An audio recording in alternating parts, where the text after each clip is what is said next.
It's the Real News Network. I'm Charmini Perez coming to you from Baltimore. Late Sunday night, Brazil's Chamber of Deputies, which is the lower house of its legislature, voted to move forward on impeaching President Dilma Rousseff. The vote followed 3 days of debate and passed with the required two-thirds majority. Rousseff and her supporters argued that the opposition is staging a coup against her. After all, she is not being accused of having committed a crime or convicted of one. Rather, she is being accused of having quietly taken out loans from government banks during an election year in order to temporarily hide a budget deficit. In contrast to Rousseff, most of the legislators who are advocating for her impeachment are themselves under investigation or charged with far more serious offenses of outright corruption to enrich themselves. The impeachment process now moves through Brazil's Senate, which must decide with a simple majority vote whether to hold a trial against Rousseff. If it passes, Rousseff will be temporarily removed from office for 6 months while a trial takes place, and Vice President Michel Temer will take over for her. The Vice President himself faces some of the same charges that is being levied against President Rousseff. With us to take a closer look at what's going on in Brazil is Maria Mendonça. Maria is director of Brazil's Network for Social Justice and Human Rights, and she's also professor in international relations at the University of Rio de Janeiro. Thank you so much for joining us, Maria. Thank you. So, Maria, let's start with this impeachment vote that took place on Sunday. Would you say that it has merit? No, not at all. The deputies didn't even discuss what kind of accusation there was supposedly against the president. It was just one series of discourses about God, the family, the importance of preserving the conservative values in the society. Some of them even praised the dictatorship, the military dictatorship, the torture, the repression that happened at that time. So it was kind of a horror show that we watched over and over, this surreal debate that didn't even touch the issue of supposedly Dilma have been done anything wrong. So it's clear that for us that now, especially after we watched the debate, that there was no accusation against her. It's actually a political trial, a way to subvert the vote, the elections that took place in Brazil just in October of last year. Maria, now you are working with a number of progressive social movements in Brazil. What are the sentiments there? How are they feeling? What are the levels of organization and support for the PT government, if there is any? Yes, there have been large demonstrations against the impeachment and in defense of democracy in Brazil. Even the social movements that have been more critical of the government are now taking the streets and protesting, because it's clear to us that we are facing a parliamentary coup, very similar to what happened in Honduras and Paraguay recently. So we need to join forces and defend democracy. And it's very important also to have international solidarity.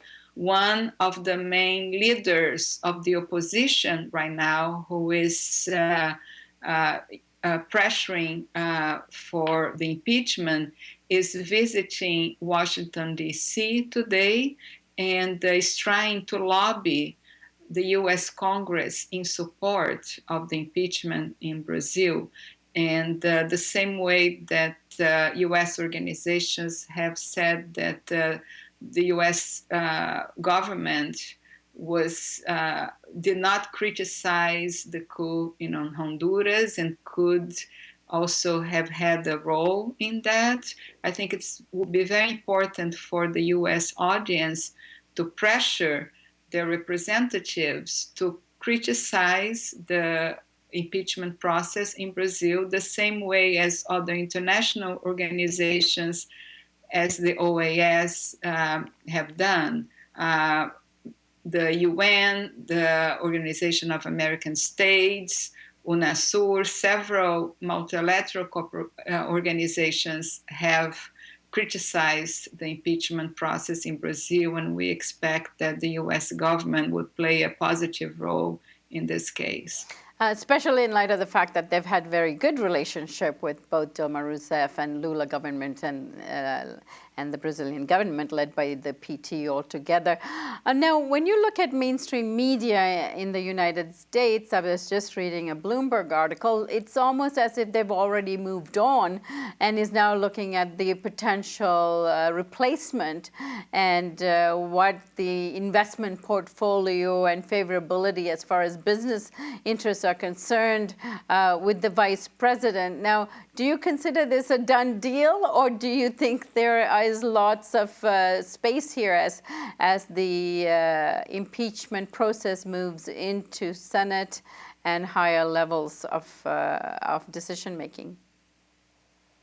Yes, I think it's very important to have a broader view about the situation in the US, because usually the media coverage is very simplistic and is actually not accurate, because it portrayed a situation as if the president has committed a crime and the Congress was voting on a legal basis, which is not true. Also, there has been little coverage about the protests against the impeachment and in support of democracy in Brazil. So I think that giving visibility to the real issues and pressure the US government to play a positive role in defending democracy in Brazil is very important. And one thing that's becoming clear, and New York Times, to be fair, had done a pretty good job at describing the magnitude of the problem in not only with the PT, but with the ruling process altogether, and the number of people who are involved in the charges and investigations that are underway.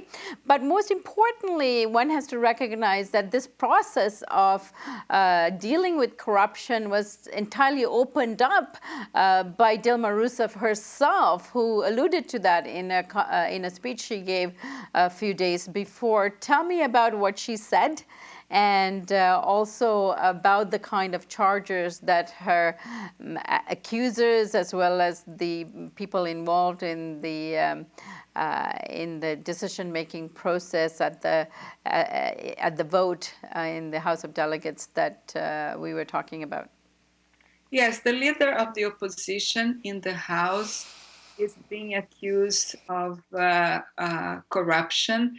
And actually, the Swiss government has released accounts that he had hidden in Switzerland with over $5 million.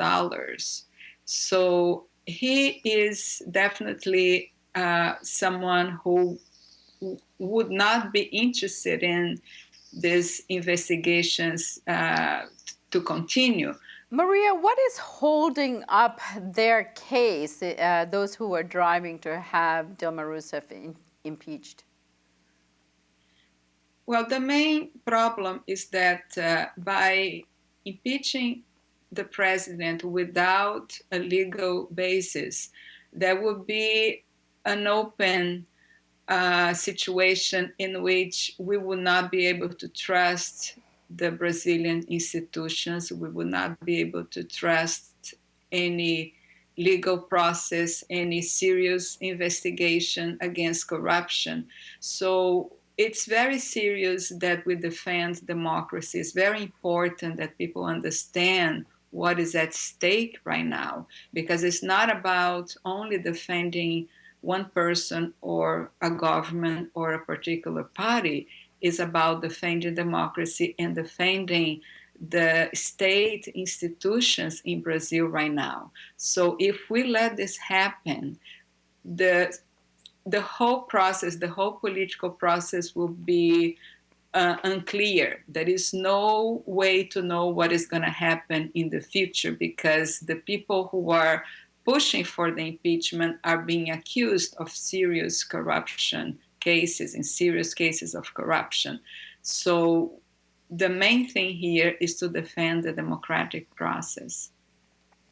And many people are saying that PT Dilma Rousseff, as well as former President Lula, are not coming out strong enough defending themselves.